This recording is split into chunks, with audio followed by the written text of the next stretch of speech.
Today I'm going to be doing a review of this Steinhart, and I think it's a pretty cool looking watch. And before I get into it too much, let's turn the camera around and take a look.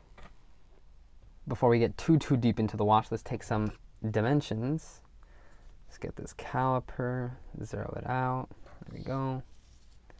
So we got a case diameter of 38 millimeters. We got a lug-to-lug length of about 45.5. We got a thickness of about 12.5, and that is due to both a dome and a crystal. And I believe, sapphire case backs usually add to the height versus closed case backs, so that'll do some of it. And we have, before I forget, oopsies, a 20 millimeter lug width, which is great for changing out straps. Now here we have the Steinhart Marine 38. 38 because of the size of the case, and Marine because it calls back to the era of marine chronometers in, I believe, the late 1700s, early 1800s, where mainly British watchmakers, like John Harrison, I believe, would create these magnificent, very accurate watches mainly used for sea voyage. And I believe those watches as well had porcelain/enamel dials to increase the legibility of them.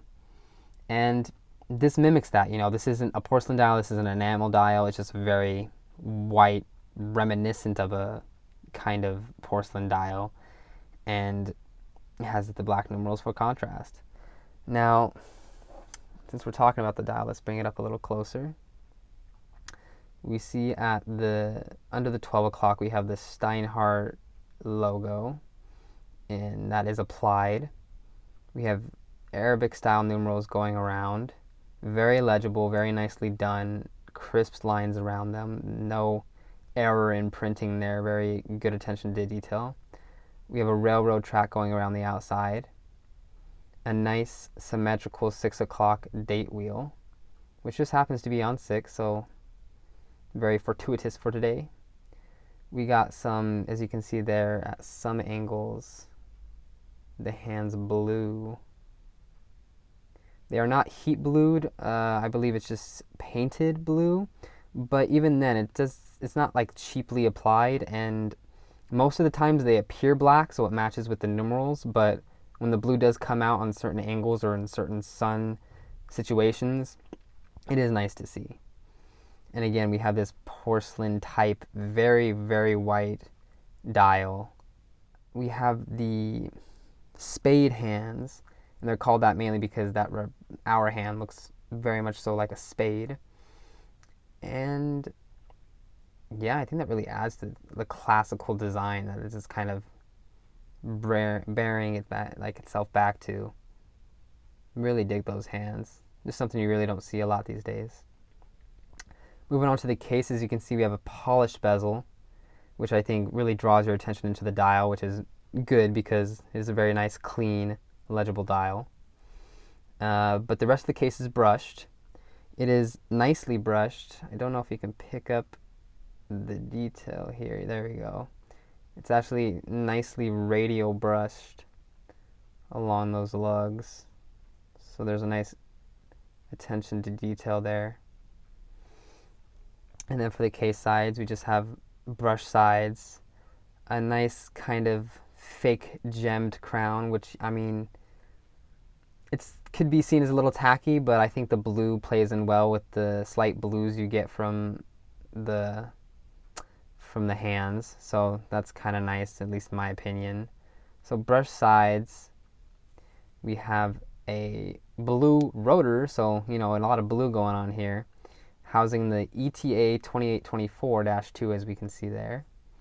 It's 25 joules, Swiss-made movement because, ETA. And we have sapphire crystal, I believe, on the front and the back. The front crystal is slightly domed. And that's just nice because, adds a little distortion at times, adds a little just classical appeal to the watch, I would say. Now the lugs do curve down nicely, and I feel like that really helps with wearability of the watch. Because although it is 38 millimeters, I think it does wear almost large for a 38. Today I'm wearing my Orient Star Classic, which is 38, 38.5, I believe. And it wears very well, very slim, very compact on the wrist, while even though the lugs aren't very super long on this watch, I think it does have a lot of wrist presence. So even if you have larger wrists, I think this watch will do you justice. So instead of just talking to you about how it wears, let me actually put it on the wrist. Again, wearing my Orient Star Classic today. Love, love, love this watch. I'm wearing it on a Barton Elite silicone, which the combo won't be for everybody, but I dig it. So here we have the 38 millimeter Steinhart on my 6.5 inch wrist. My wrist is actually about close to 50 millimeters wide, so it usually accommodates most watches. And it does have a lot of wrist presence, I would say, but it doesn't look too big, too overbearing. And the lugs do flare out, though, I feel. The Orient Star I was wearing earlier, that has about a millimeter less in lug length, and I think it wears more nicely, a little more compact. And maybe that's something I'd probably change about this watch. But overall, I think it wears nicely. I am appreciative that they did this in a smaller size, because most brands, including Stova, do their marine chronometers in 40 millimeter, 42 millimeter, 44 millimeter, which I'm not even going to try those watches on. They're too large for me.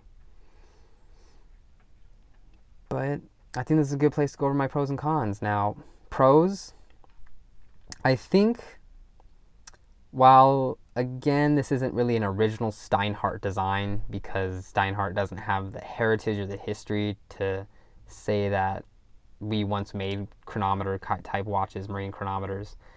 I think it's a little bit more of a universal classy design, more than just ripping off a certain watch.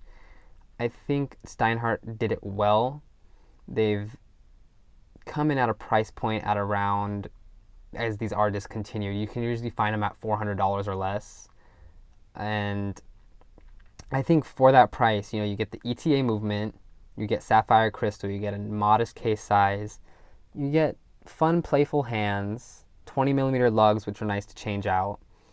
And overall, just a nice, easygoing, kind of fun to wear, nice to change up on different straps kind of watch. And I think this is really a welcome addition to any collection. Now, what I really do like is those hands. The spade hands are super cool. I think they're unique. And at this price point, I usually just do not see them. The closest is maybe if you go to a marine styled watch from Stova, but those are more expensive. So this is pretty cool to be getting at this price range. I love the symmetry that's included by having this date window at 6 o'clock. It just works out well. And I appreciate that Stova did that instead of putting it at 3 and ruining the balance of the numerals. I like the polished bezel because it does draw your eye into the dial, and the brushing along the case itself is very nicely done, and I appreciate that attention to detail. The railroad track, I feel, adds to the watch's character and just makes it a cleaner design. So this watch is not perfect. What I do not like about it is, one, the applied logo. That might sound funny because I think a lot of people like more applied elements on a watch versus printed, but I feel like in direct sunlight and certain types of lighting, the logo looks almost a little chintzy. It looks a little cheap, and it's just not something I feel works super well with the watch at all times. And if they would have just done it in a nice dark black printing like they did with the numerals, I think it would have went better with the overall design. Even if they would have done it in like a dark blue to kind of play off the hands and play off the crown, play off the rotor, I think that could have been a really nice addition. For this price, I can't necessarily knock them that they didn't put any decoration on the rotor, but I mean, not the rotor, the movement itself, but it would have been nice to see a little decoration, a little perlaging, a little Geneva striping on the rotor, something like that. The crown, while nice and big, I feel it's a little hard to grasp at times, or at least a little hard to keep your fingers on. It just, there's like a natural tendency to want to slide off. The knurling section on this is a little small for my taste. While the crown is big, it is substantial, it is easy to wind mostly. I feel like this knurling could have been done a little bit better.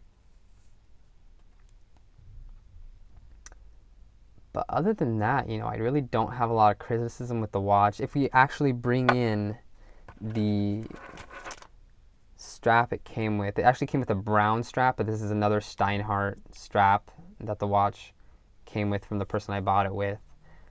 This, I mean, the faux crocodile kind of pattern, it's a little overplayed for me. I don't love the crocodile pattern, the push button deployment. It's not the best. It's there. And I just felt this strap didn't wear very comfortably on my wrist. So I didn't wear it on it. I just wore it on this collar web instead. And this, it looks good on collar web, it looks good on leather, it looks good on purlons. So it really is a strap monster you could really have fun with. But I would recommend, if you get this watch, change out the strap. But the blue, I will say, goes very nicely.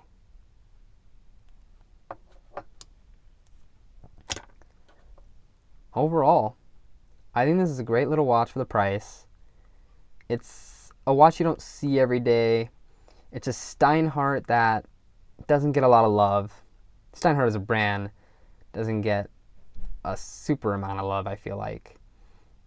And there's no reason to look down on this watch. It's a cleanly executed design. It's not in preposterous proportions. It's not trying to be more than it is. It's just doing the simplicity well. And if you're looking for a simple dial watch, a white dial watch, if you like this marine chronometer style, need something with some nice blue spade hands, I think you really can't go wrong. Thanks for watching.